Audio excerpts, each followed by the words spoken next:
La santidad es la condición por la cual vamos a poder ver a Dios.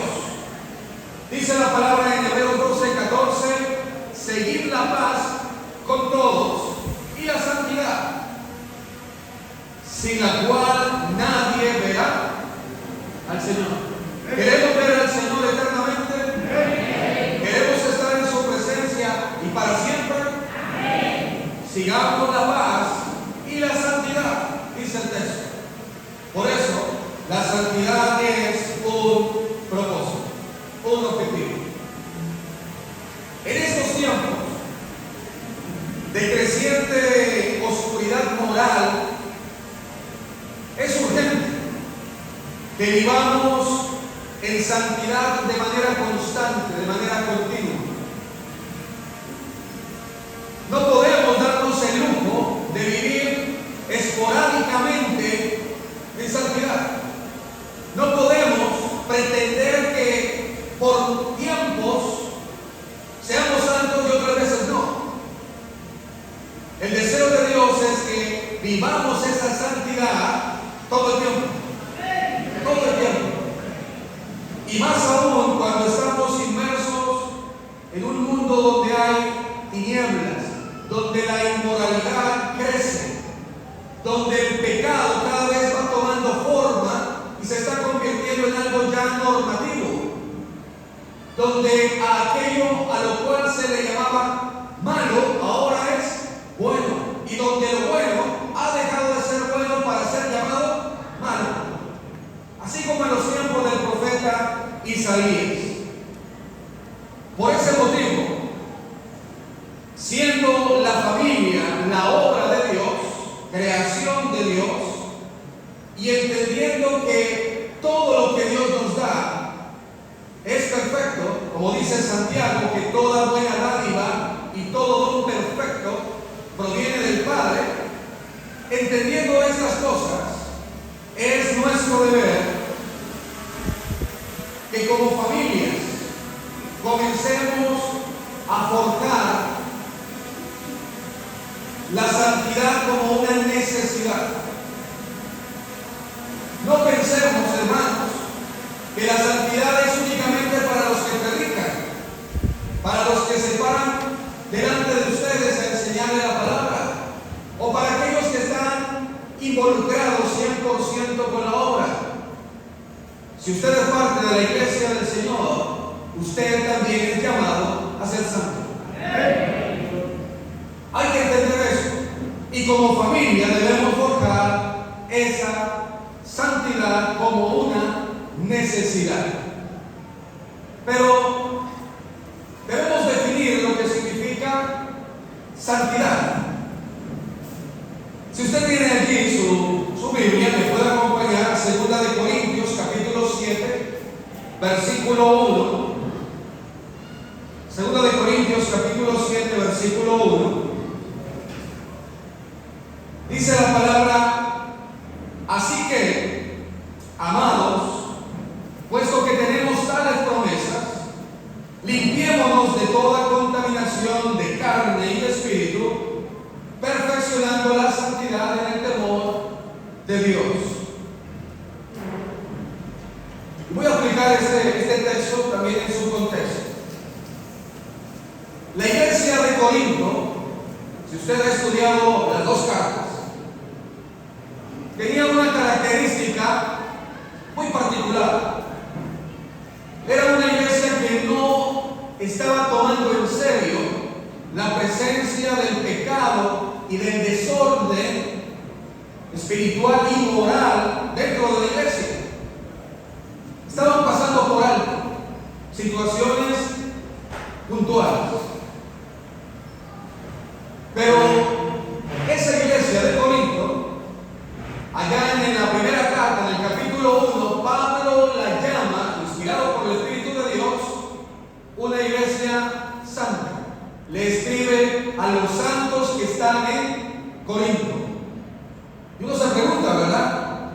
¿Cómo es posible que una iglesia que tiene problemas, tiene arraigado el pecado y la tolerancia al pecado, pueda ser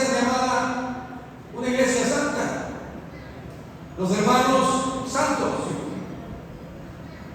La respuesta es muy sencilla.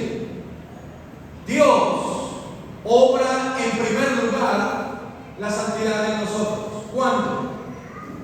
Cuando fuimos trasladados de las tinieblas a la luz.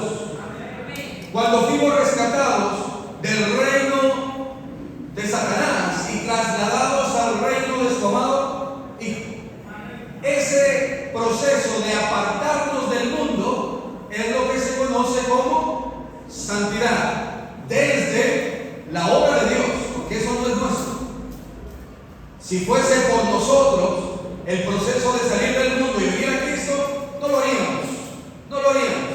Fue Cristo quien logró en nuestra vida, el Espíritu nos convenció de nuestro pecado y salimos del mundo gracias a la misericordia y al amor de Dios y a su gracia.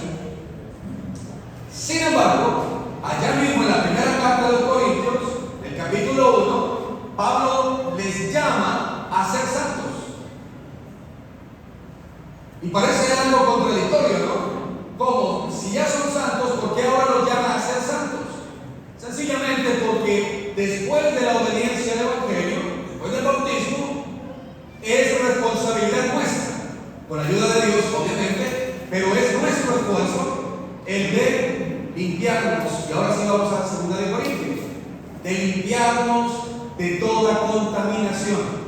La santidad no es otra cosa que apartarnos de lo común, apartarnos de la corrupción del mundo, apartarnos de las tinieblas, salir de allá por completo y caminar en la luz, caminar en Cristo. Y eso requiere un sacrificio, un esfuerzo, un trabajo nuestro. Por eso cuando Pablo escribe aquí en la segunda carta a los Corintios, está concluyendo algo que ya dijo en el capítulo 6, algo que seguramente ustedes lo conocen. Cuando Pablo menciona sobre no unirse en yugo desigual, generalmente se aplica ese texto para el matrimonio, pero Pablo no está hablando del matrimonio ahí. ¿Es un principio para el matrimonio? Sí, pero no está hablando del matrimonio. Pablo está hablando de todas las relaciones que el cristiano desarrolla en su vida. Sus relaciones laborales, sus relaciones sentimentales, ahí incluiría el matrimonio, la familia, sus amistades, todo aquello que tiene que ver con relaciones. Y aquí es cuando Pablo dice: no os unáis en yugo desigual. No podéis ser partícipe de la luz y al mismo tiempo de las tinieblas. No puedes unirte al Señor y luego a Belial. Es algo que no puede suceder, no puede ser. Y Pablo presenta unas promesas muy preciosas allí en el capítulo 6. ¿Cuáles son esas promesas que presenta el apóstol Pablo? Si tomamos en serio ese principio de no unirnos en yugo desigual, dice: habitaré y andaré en ellos, seré su Dios, ellos serán mi pueblo, yo os recibiré y seré para vosotros por padre y vosotros me seréis por hijos. Son promesas. Y por eso Pablo continúa el verso 1 del capítulo 7 diciendo: así que por este motivo, por lo que ha dicho anteriormente, amados, puesto que tenemos estas promesas, limpiémonos. Santidad. Limpiémonos. ¿De qué cosas? De toda contaminación de carne, es decir, de todo aquello que es externo, de aquello que es visible, la inmoralidad, los vicios, pero también, y de espíritu, aquello que es interno, los malos pensamientos, las motivaciones incorrectas y todo aquello que está en nuestra mente. Limpiémonos de esas cosas, perfeccionando la santidad. ¿En qué? En el temor de Dios. En el temor de Dios. Entonces,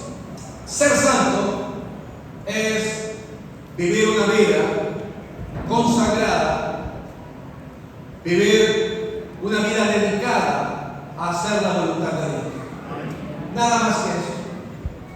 Es triste escuchar cuando personas, hablando acerca de la santidad, piensan que ser santo es ser una persona infalible, que no comete errores, que no tiene caídas.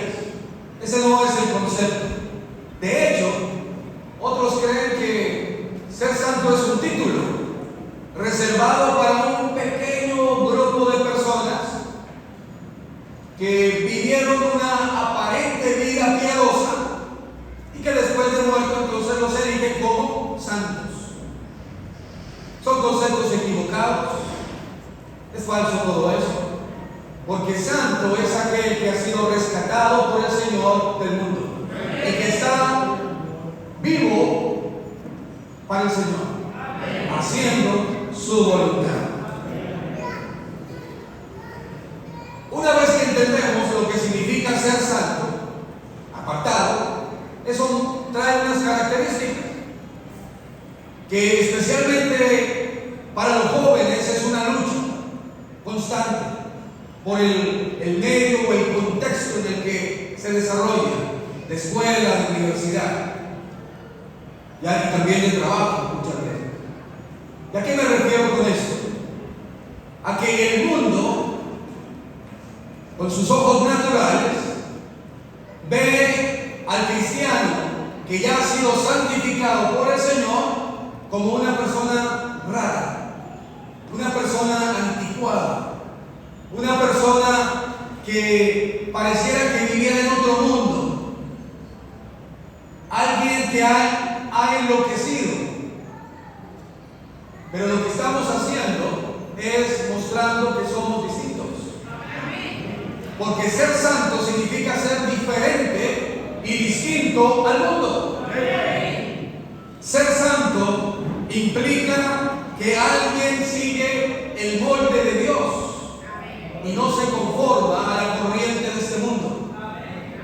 No participa de los propósitos, de los valores que este mundo tiene, sino que los rechaza, renuncia a ellos, combate a esos conceptos. Y hoy más que nunca, hermanos, tenemos una lucha no de carne ni de sangre, hay una lucha ideológica muy fuerte. Y si no estamos preparados, hermanos, podemos sucumbir fácilmente. De allí la necesidad de estabilizar nuestra fe, nuestra vida en Dios y principalmente entendiendo que la santidad es fundamental. Con esto en mente, mis hermanos, vamos a hablar de la familia como agente formador de fe. Porque estamos diciendo que la familia es el recurso que Dios me ha dado, que Dios te ha dado, para que seamos santos. Lo vamos a ver cómo. En primer lugar, la familia debe ser formadora o forjadora de fe. En Deuteronomio capítulo 6, versículos 4 y 9, si usted quiere puede acompañarme en la lectura. Deuteronomio capítulo 6, versos 4 al 9, dice la palabra de la siguiente manera: escucha, oh Israel, el Señor nuestro Dios, el Señor uno es. Amarás al Señor tu Dios con todo tu corazón, con toda tu alma y con toda tu fuerza. Y estas palabras que yo te mando hoy estarán sobre tu corazón. Y diligentemente las enseñarás a tus hijos, y hablarás de ellas cuando te sientes en tu casa y cuando andes por el camino, cuando te acuestes y cuando te levantes. Y las atarás como una señal a tu mano y serán por insignia entre tus ojos. Y las escribirás en los postes de tu casa y en tus puertas. Este fragmento es conocido hasta el día de hoy, como lo era también en tiempos antiguos, como el Shema, que se traduce oír o escuchar. Por eso comienza el texto diciendo: escucha, oh Israel. Yo dije que el Señor estaría diciendo: escucha, iglesia. Oye, pon atención, iglesia, a esto que te voy a mandar. El Shema apuntaba a varios aspectos. Primero de ellos, aceptar la unidad de Dios. Cuando dice el Señor nuestro Dios, uno es, la unidad de Dios. Primer concepto. El segundo concepto es amar a Dios. Dice ahí el texto: amarás al Señor tu Dios con todo tu corazón, con toda tu mente, con toda tu alma. El tercer aspecto que menciona el Shema, que era parte de su característica, era recordar constantemente la palabra. Por eso dice: estarán sobre tu corazón. La palabra debe estar en el corazón. Y finalmente, y ese es el punto para nosotros en esta mañana, era necesario transmitir la fe a las futuras generaciones. Cuando dice: enseñarás a tus hijos. Por consiguiente, la función de formar espiritualmente a las nuevas generaciones, ¿de quién es la responsabilidad? ¿Del colegio? ¿De los amigos? ¿Podría decir inclusive de la iglesia? No. La responsabilidad de formar inicialmente a las futuras generaciones comienza ¿en dónde? En casa. En el centro de nuestros hogares. Qué triste es escuchar a hermanos incluso decir: no, yo no me preocupo de eso es responsabilidad de los hermanos de la iglesia, de las maestras de los niños, de los maestros de los jóvenes. Qué triste, porque la responsabilidad recae sobre los padres. Por eso Dios le dijo: enseñarás a tus hijos, hablarás de estas cosas todo el tiempo, para poder fomentar fe, para tener hombres y mujeres en el futuro de fe, temerosos de Dios, amantes de lo bueno, y que caminen juntamente con nosotros hacia la presencia de Dios eternamente. ¿Cómo enseñamos a nuestros hijos? Sería la pregunta. En el caso del Shema era: háblales. Pero también en la ley se acentuaba el ejemplo. Por eso que las acciones, palabras y ejemplo influyen profundamente en la manera en que los hijos perciban nuestra fe. La manera como nosotros hablamos, la manera como nosotros vivimos, nuestros hijos están observando.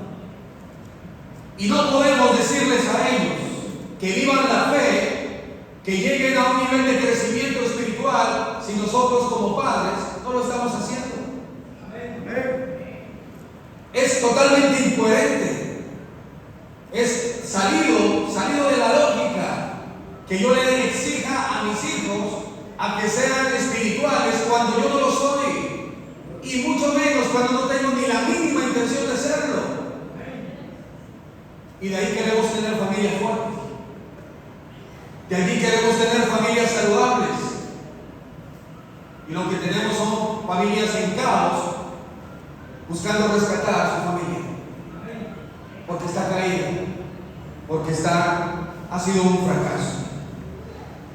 Los padres no solamente debemos ser modelos activos para nuestros hijos, sino también debemos mostrarles y hablarles es la palabra.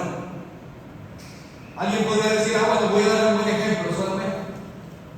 Es importante, sí, pero también es importante profundizar la palabra. Hablamos con nuestros hijos de la palabra, les damos el sentido, el significado que tiene la palabra para que ellos lo entiendan. Pues estamos esperando que sean los ministros de la iglesia los encargados de ello.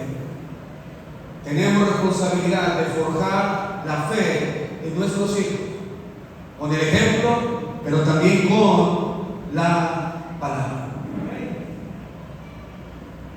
Y también es importante entender que nuestros hijos van a las escuelas, a las universidades. ¿Qué es lo que les dan allá? Información necesaria para su desarrollo en este mundo secular.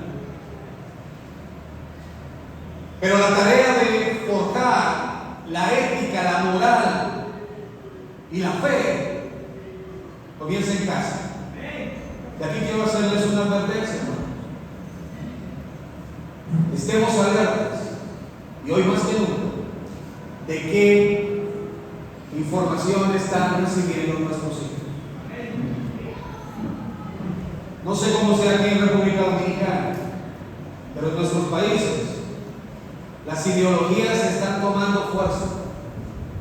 Y no solamente las ventilan por las redes, por los medios, sino que ya están entrando en la escuela.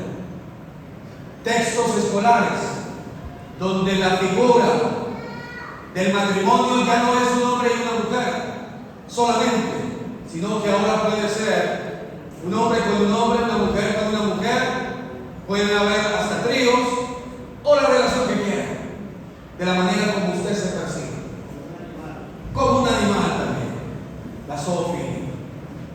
Hay que tener cuidado, hay que estar muy alertas, porque si queremos que nuestros hijos crezcan en la fe, también debemos saber qué clase de información están recibiendo.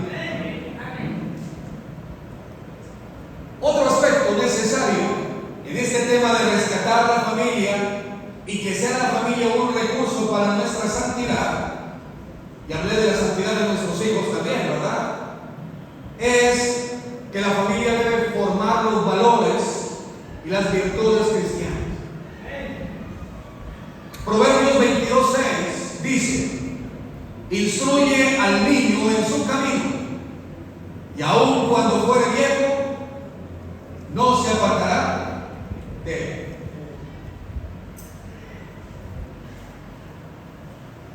La iglesia, hermanos, enseña que la familia es el lugar natural donde se viven y se transmiten los valores cristianos.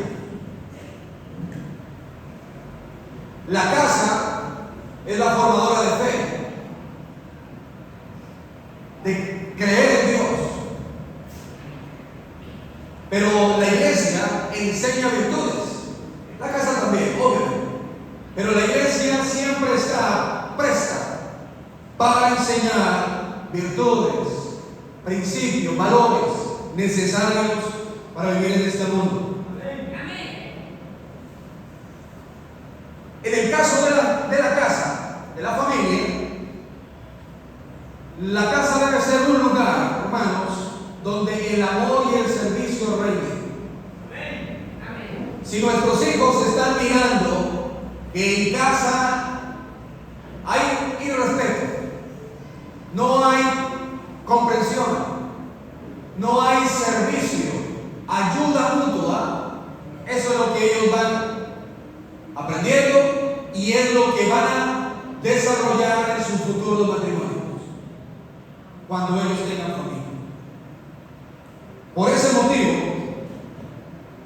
nuestras familias deben ser fuente de amor, pero al mismo tiempo de servicio. Hay un principio allá en Gálatas capítulo 5:13 donde dice el apóstol Pablo: porque vosotros, hermanos, a libertad fuisteis llamados, solamente que no uséis la libertad como ocasión para la carne. Escucha esta última parte: sino servíos por amor los unos a los otros.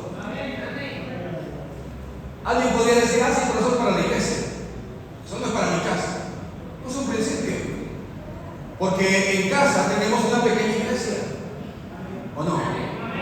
Tenemos una pequeña iglesia. Y como tenemos esa pequeña iglesia, debemos de servirnos por amor los unos a los otros. Qué triste es ver cómo los padres tienen que servir a sus hijos y los hijos no hacen nada. Los padres se han convertido en, yo digo, en presa fácil de la autoridad de los hijos hoy en día. Eso es algo disfuncional a los ojos de Dios. A los ojos de Dios el servicio debe ser los unos a los otros. Así como el sometimiento, ¿no? Someteos los unos a los otros. El servicio por amor debe ser de la misma forma. En segundo lugar, la familia debe ser un lugar donde se desarrolla la paciencia. Son elementos necesarios para alcanzar la santidad. Amor, servicio, paciencia. Dice Proverbios capítulo 15, verso 18 en la Nueva Versión Internacional: el que es paciente calma la discordia. El impulsivo provoca peleas. Hay dos tipos de personas según ese verso: el paciente, pero también el impulsivo. ¿Con quién me identifico?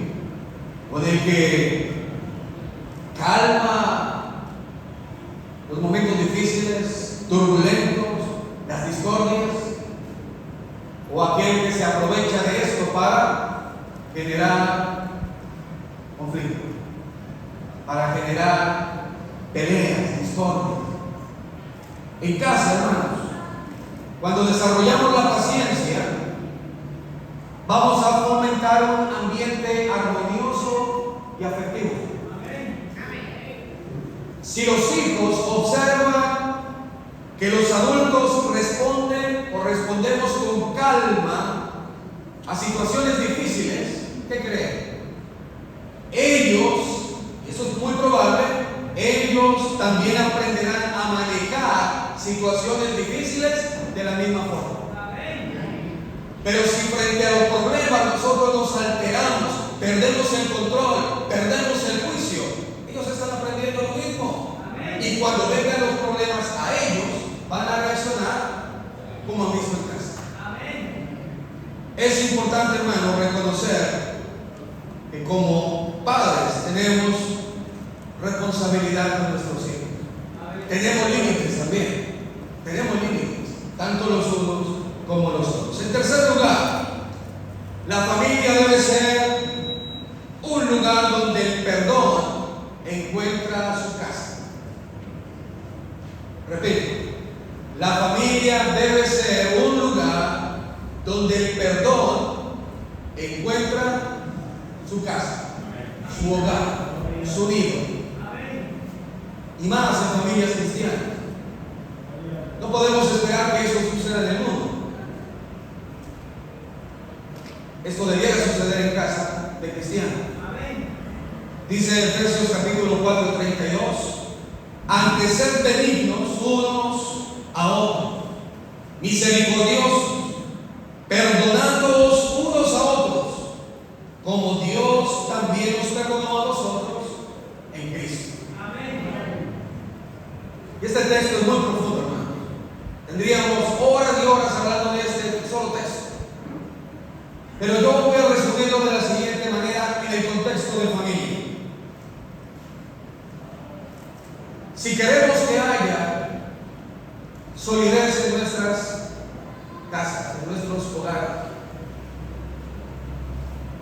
no podemos darle lugar a que el pecado tome forma. De hecho, unos versos atrás, el mismo apóstol Pablo dijo: airaos, pero no pequéis. Y luego agrega: no se ponga el sol sobre vuestro enojo, ni deis lugar a quién, al diablo.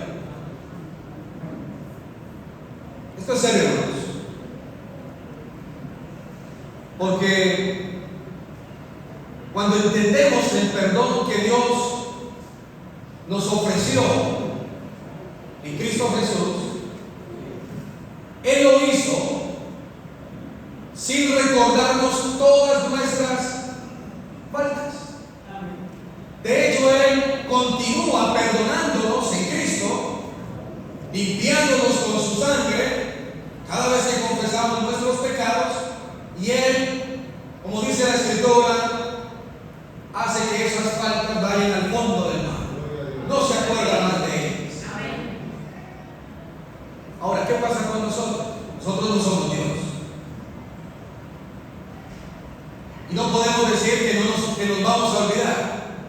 Consecuencias hay, y muchas veces no se puede olvidar. Sin embargo, lo que Dios quiere es que cuando haya esas heridas, esos resentimientos, todo aquello que afecte emocionalmente la vida de cualquier miembro de la familia, se perdone. Y el perdón en el caso nuestro es soltar la carga. Ese es el sentido de la palabra perdón. Soltar la carga. Es decir, que cuando yo he pecado, tengo una carga, un peso en mi espalda. Cuando pido perdón y la persona me ofrece su perdón, esa carga cae. Para que vivamos en armonía, para que nuestro corazón no se llene de veneno, no se llene de resentimientos, de sed de venganza, sino que sigamos adelante, entendiendo que somos vulnerables, entendiendo que estamos todos expuestos en algún momento de nuestra vida a caer, y que vamos a necesitar también ser perdonados. En la casa, si papá y mamá discuten o están en desacuerdos, pero no toman la decisión, la intención de solucionar el problema, ¿qué están observando nuestros hijos? Que ese es el camino y que eso es normal. Pero si ven en nosotros que ante los desacuerdos, que los habrán, los hay, que ante los malos entendidos, que ante las faltas cometidas hay perdón, y hay un perdón genuino, real, auténtico, nuestros hijos van a entender que ese es el camino que se debe seguir. Porque queremos ser santos. Porque queremos que el lugar que ocupa el Señor no lo ocupe Satanás, no deje lugar al diablo, sino que sea el Señor quien está sentado en el centro de nuestro corazón, de nuestra familia. Y quiero ir terminando, hermanos, con el texto que comencé, allá en 1 de Pedro, capítulo 1, verso 15. Porque la familia, como recurso o como agente de nuestra santidad, yo lo veo en dos áreas. Primero, en lo cotidiano, en la cotidianidad. Dice ahí el texto, en 1 Pedro 1:15, sino como aquel que os llamó de santo, sed santos, y aquí subraye esta palabra, en toda vuestra manera de vivir. ¿Qué significa eso? Que yo debo de ser santo en el supermercado, en la escuela, en la calle, con mis amigos, con mi familia, y no solo en la iglesia. Porque muchos lamentablemente muestran santidad, muestran pureza, muestran piedad cuando están como iglesia. Esto no debe ser así. ¿Sabe quién hacía eso en los tiempos de Jesús? Los fariseos, los saduceos. Ellos eran caracterizados por esta forma de vivir, aparentar. Aparentaban una religión, una religiosidad, una piedad que era externa, cuando lo que realmente Dios pesa es el corazón. Amén. Lo que hay nuestro interior. Y también la familia nos ayuda en las pruebas para ser santos. Miren, dice Romanos capítulo 5, versículo 3 al 5. Y no solo eso, sino que también nos gloriamos en las tribulaciones. Nos gloriamos. Para nuestros amigos que nos visitan, esto puede sonar loco, no parece cuerdo, que nos gloriemos en las tribulaciones, es decir, que le demos la honra a Dios en medio de los problemas, de las dificultades, de los apremios. Pero dice Pablo, sabiendo que la tribulación produce paciencia. Y la paciencia prueba, y prueba aquí en el sentido de examinar el corazón, de dar un veredicto a la manera como procedemos frente a la prueba. El examen, pasar la prueba. Y la prueba es esperanza. Cuando has aprobado la prueba, tienes esperanza. ¿Esperanza de qué? De vivir eternamente con el Señor. De poder disfrutar eternamente de su gloria. Y la esperanza no avergüenza, porque el amor de Dios ha sido derramado en nuestros corazones por el Espíritu Santo que nos fue dado. Mire, usted me va a dar la razón, probablemente. Cuando la familia atraviesa pruebas, desarrolla una serie de cualidades, de virtudes, de fortalezas que nos ayudan a superar los desafíos. Cuando tenemos familias saludables, vamos a tener el apoyo, el respaldo, que en algún momento lo necesitemos, de aquellos que están al lado nuestro. Pero qué triste es cuando viene a tu vida la prueba. Estás en tu casa, pero estás solo. No tienes en quién confiar, en quién apoyarte, en quién encontrar el respaldo. Y cuando se trata de alcanzar la santidad como familia, sabemos que vamos a tener momentos muy difíciles. El hecho de estar en Cristo no significa que las cosas son fáciles, sino Él lo habría dicho y eso estaría a reventar. Él mismo lo dijo: bienaventurados sois cuando por mi causa os vituperen y os digan toda clase de mal contra vosotros mintiendo. Quejaos, no, gozaos, porque vuestro galardón es grande en el reino de los cielos. Porque así persiguieron a los profetas que fueron antes de vosotros. Y esto nos enseña algo, para poder ser como aquellos profetas, como aquellos hombres y mujeres de Dios que dieron testimonio de su fe, que fueron obedientes en todo a la voluntad del Señor. Tenemos que caminar un trecho difícil. Y con esto también les estamos diciendo a nuestros amigos: si está tomando la decisión de venir a Cristo, te animamos.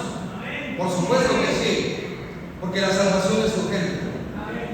Pero también te decimos que vas a encontrar momentos difíciles. Y son esos momentos los que van a forjar tu carácter, van a forjar tu fe y tu amor por el Señor. Pero no vas a estar solo. No vas a estar solo. Dios va a estar contigo, pero también la iglesia del Señor al lado. En la familia sucede exactamente lo mismo. Cuando estamos caminando juntos hacia un propósito que es ver a Dios, vivir en santidad para ver a Dios, necesitamos estar unidos. Porque las pruebas vendrán, las dificultades aparecerán, y aquí es cuando necesitamos necesitamos mostrar qué clase de personas somos. Concluyo. Rescatando la familia. Y un hermano decía en el tiempo de anuncio que algo que se rescata es porque está en peligro.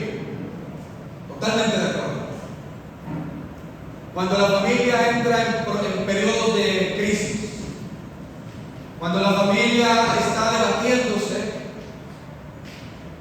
en medio de peleas, conflictos, incluso cuando el matrimonio como tal está a punto de separarse, son momentos en donde necesitamos que el Señor nos rescate. Pero para quienes de algún modo estamos en una mejor situación, podríamos decir, no es para que estemos cómodos, sino para que salvaguardemos nuestro matrimonio y también nuestra familia. Que la protejamos de todos aquellos asedios que el enemigo lanza contra la obra de Dios.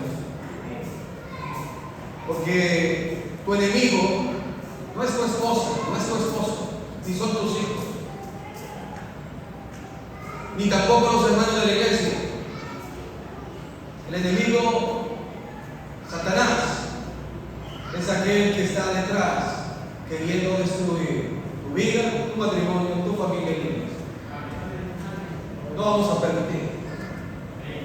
No lo vamos a permitir si vivimos en santidad. Si tomamos la santidad como la meta y la familia como la oportunidad que Dios nos da para desarrollar las virtudes, las cualidades y los valores que demanda la santidad. Para quienes nos acompañan el día de hoy, para nuestros amigos, que dicho sea de paso son muy especiales para nosotros. Les animamos a que salgan de ese mundo de oscuridad, de tinieblas, que puedan salir de esa situación caótica a la cual el enemigo ha llevado a este mundo y del cual la gente expresa.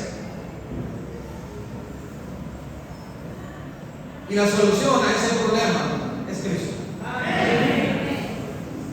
No hay otro. Cuando Jesús habló unas palabras, la multitud que le seguía comenzaron a retirarse, comenzaron a abandonarle. Y el apóstol Pedro se acerca a Jesús y le dice: Maestro, la gente se está yendo. La gente se ha molestado, se ha incomodado por lo que has dicho.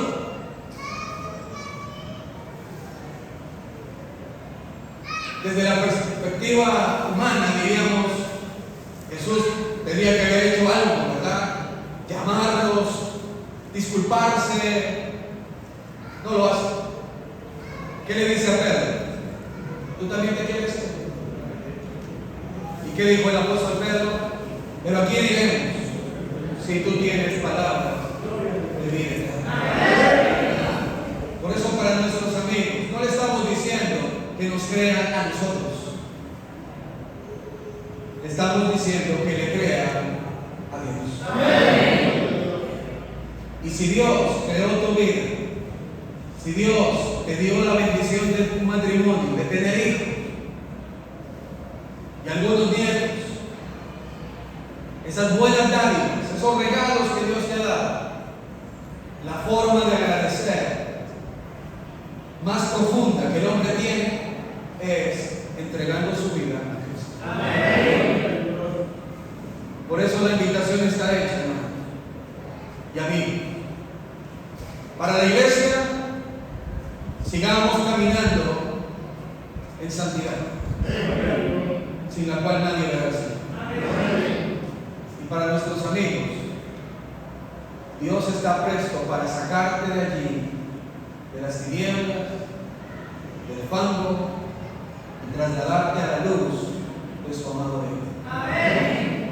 Donde tus ojos van a ser abiertos espiritualmente y vas a ver la realidad de lo que es el mundo. Si hay alguien en esta mañana que quiere entregar su vida a Cristo, le invitamos a que se ponga de pie. Escucharemos su confesión de fe y le ayudaremos en su obediencia, en su bautismo, para que usted salga de este lugar no como vino, para que usted se vaya de este fin de semana no como llegó, sino renovado, santificado, para que camine junto con nosotros el camino de la santidad, que nos llevará a la vida eterna. Si hay alguien, puede manifestarse de alguna forma o acercarse a uno de los hermanos de la iglesia o al que tiene a su lado y decirle: yo quiero entregar mi vida a Cristo, quiero nacer de nuevo, quiero ser santo para vivir para el Señor. Que Dios le bendiga.